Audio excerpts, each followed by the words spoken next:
Olá, fidelidade. Capítulo 23. Casos verídicos.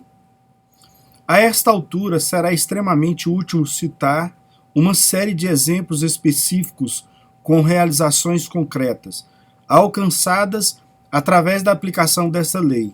Histórias reais serão contadas. Em cada uma delas, o problema está claramente definido, e a forma como a imaginação foi usada para alcançar o estado necessário de consciência foi totalmente descrita. Em cada um desses exemplos, ou o autor deste livro ou estava pessoalmente envolvido, ou tomou conhecimento dos fatos através da própria pessoa em questão. Caso 2. Esta é uma impressionante história de um empresário extremamente bem-sucedido, que demonstra o poder da imaginação e a lei da concepção. Eu conheço intimamente esta família, e todos os detalhes me foram contados pelo filho aqui mencionado. A história começa quando ele tinha 20 anos de idade. Ele era o segundo mais velho de uma família de 9 irmãos e uma irmã. O pai era um dos sócios de um pequeno negócio de merchandising. Em seu 18º ano, o irmão referido nesta história deixou o país em que viveu e viajou 2.000 milhas para entrar na faculdade e concluir sua educação. Logo após seu primeiro ano de faculdade, ele teve que voltar para casa por causa de um trágico acontecimento relacionado ao negócio de seu pai. Devido às artimanhas de seus sócios, o pai foi forçado a abandonar o negócio, sendo alvo de falsas acusações que impugnavam a sua integridade e caráter. Com isso, ele foi privado de sua participação legal no capital da empresa, e o resultado foi que ele ficou imensamente desacreditado e quase falido. Foram nessas condições que o filho saiu da faculdade e voltou para casa. Ele voltou, e seu coração estava tomado de uma grande decisão. Ele estava determinado a se tornar extremamente bem-sucedido no negócio.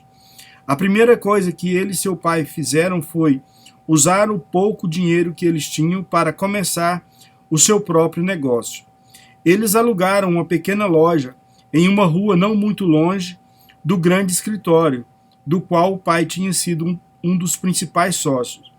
Lá, eles começaram um negócio e prestavam um grande serviço à comunidade. Foi logo depois disso que o filho, com a consciência instintiva que isso iria dar certo, deliberadamente usou a sua imaginação para atingir um objetivo quase que fantástico. Todos os dias, no caminho para o trabalho, ele passava em frente ao prédio do antigo negócio de seu pai, o maior edifício dos negócios do país, ainda naquela época. Ele era um dos maiores edifícios, com a localização mais proeminente no coração da cidade. Do lado de fora do edifício havia um painel enorme na qual o nome da empresa estava pintado em enormes letras grifadas. Dia após dia, conforme ele passava por lá, um grande sonho tomou forma na mente do filho. Ele imaginava o quão maravilhoso seria se fosse o nome de sua família que estivesse estampado naquele grande edifício. Se fosse a sua família que possuísse e operasse esse grande negócio. Um dia, enquanto ele estava fixamente olhando para o prédio, na sua imaginação, ele viu um nome totalmente diferente do enorme painel sobre a entrada. Agora, as letras grandes mostravam o seu nome e de sua família nessas histórias de caso, os nomes reais não foram usados. Para fins de esclarecimento, nesta história vamos usar nomes fictícios. Então, vamos supor que o nome do filho e da família era Lordard, onde no painel se lia F.N. Mott & Co. Na imaginação dele, realmente via o nome J.N. Lordard e Filhos, letra por letra. Ele permanecia olhando para o painel com os olhos abertos, imaginando que ele lia J.N. Lordard e Filhos 2 vezes por dia, semana após semana, mês após mês. Durante 2 anos, ele viu o seu nome e o nome de sua família ao longo da fachada do prédio, estando convencido de que, se ele sentisse forte o bastante que isso era verdade, o que verdadeiramente ele sentia, e vendo o seu nome e o da sua família no painel, o que significaria que eles seriam os donos do local.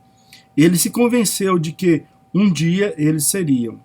Durante todo este período, ele contou isso, o que estava fazendo a apenas uma pessoa. Ele confidenciou isso à sua mãe, que, com uma preocupação amorosa, tentou desencorajá-lo a fim de protegê-lo do que poderia ser uma grande decepção. Apesar disso, ele persistiu dia após dia. 2 anos mais tarde, a grande empresa faliu e o cobiçado edifício iria à venda. No dia em que foi colocado à venda, ele parecia tão longe de seu alcance quanto estava há 2 anos antes, quando ele começou a aplicar a lei da concepção. Durante esse período, eles tinham trabalhado duro e seus clientes tinham plena confiança em seu trabalho. No entanto, ele e sua família não tinham ganhado nada comparado à quantidade de dinheiro necessário para a aquisição do imóvel. Eles nem mesmo tinham qualquer fonte para a qual eles pudessem solicitar um empréstimo do capital necessário. Para tornar mais ainda remota a chance de conseguir o que ele queria, havia o fato de que o imóvel era considerado a propriedade mais cobiçada da cidade e um grande número de empresários ricos estavam capacitados a comprá-lo. No dia em que a propriedade foi posta à venda, aconteceu que, para sua surpresa, um homem, quase um total estranho, entrou em sua loja e se ofereceu para comprar a propriedade para eles. Devido a algumas condições incomuns envolvidas nessa negociação, a família do filho não tinha nem mesmo como fazer uma oferta pela propriedade. Eles pensaram que o homem estava de brincadeira. No entanto, este não era o caso. O homem explicou que ele já estava há algum tempo estudando o negócio deles, e para ele, a habilidade e integridade deles para o negócio era formidável, e que, sendo assim, fornecer o capital necessário para que eles ampliassem o negócio em larga escala seria um investimento extremamente vantajoso para ele. Nesse mesmo dia, a propriedade era deles. Aquilo que o filho manteve em sua imaginação agora era uma realidade. A aposta do estranho foi mais do que justificada. Hoje, essa família possui não somente o referido negócio em particular, mas possui muitas outras indústrias ainda maiores no país onde vivem.